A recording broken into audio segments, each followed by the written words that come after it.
சாமி என்னடா படிச்சிருக்க? எதுவுமே படிக்கல சாமி. பேசாம எலெக்ஷன் நின்னு எம்பி எம்எல்ஏ ஆயிடுறா. அதுக்கு என்ன சாமி தகுதி வேணும்? பொய் சொல்லு, பிராடுத்தனம் பண்ணு, மக்களை ஏமாத்துறா, முள்ள மாதிரி தனம் பண்றா. நீ தாண்டா கன்ஃபார்ம் எம்பி எம்எல்ஏ.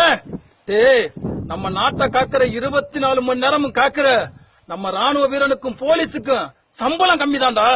ஆனா எம்எல்ஏவுக்கு எம்பிக்கு 1 லட்சத்துக்கு மேல சம்பளம், சலுகைகள். டேய், அவங்க எல்லாம் படிக்காதவங்க, படிச்சவங்க பூரா சல்யூட் அடிக்கிறான்டா. பக்கத்துல பணப்பெட்டிய வச்சுக்கிட்டு தீர்மானத்தை போட்டு கொள்ளையடிக்கிறாங்கடா. சொல்லி வரேன் கேளுடா.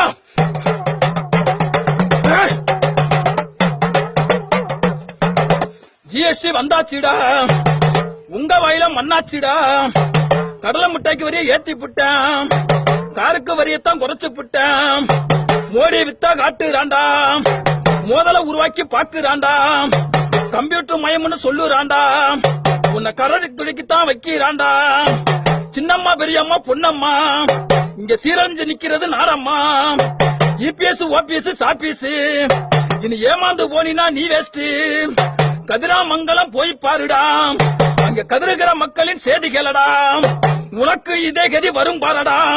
இந்த உண்மையை புரிஞ்சுக்கிட்டு நடந்து கொள்ளடா. டீ கடையில போற நீயே பேசுறேன், நல்ல சிரிச்சுக்கிட்டே ஓசிட்டியே குடிக்கிறேன்.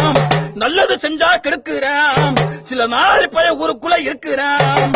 களவாணி பயில சேர்ந்துட்டாங்க கூட்டு, உன் காலடியில வைக்க போறேன் வேட்டு. இத புரிஞ்சு நடந்துக்கிறா மாப்பு, இல்ல கூடிய சீக்கிரம் வச்சிருவாங்க ஆப்பு.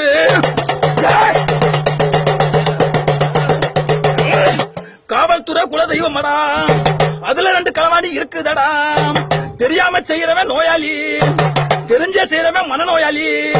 சட்டசபை நாக்காளிடா, சடப்புடனு உடையுதுடா, சட்டைகளை கிழியுதுடா. சரித்திரமும் மாறுதுடா, சரித்திரமும் மாறுதுடா. பரிகாரம் பண்ணுடா, பரிகாரம் பண்ணுடா, பரிகாரம் பண்ணுடா. அநியாயத்தை தட்டி கேளுடா, போச்சுக்கிடுவேன். இல்லைன்னா நீ செத்து போயிருவேன் சாமி சொல்லுறா.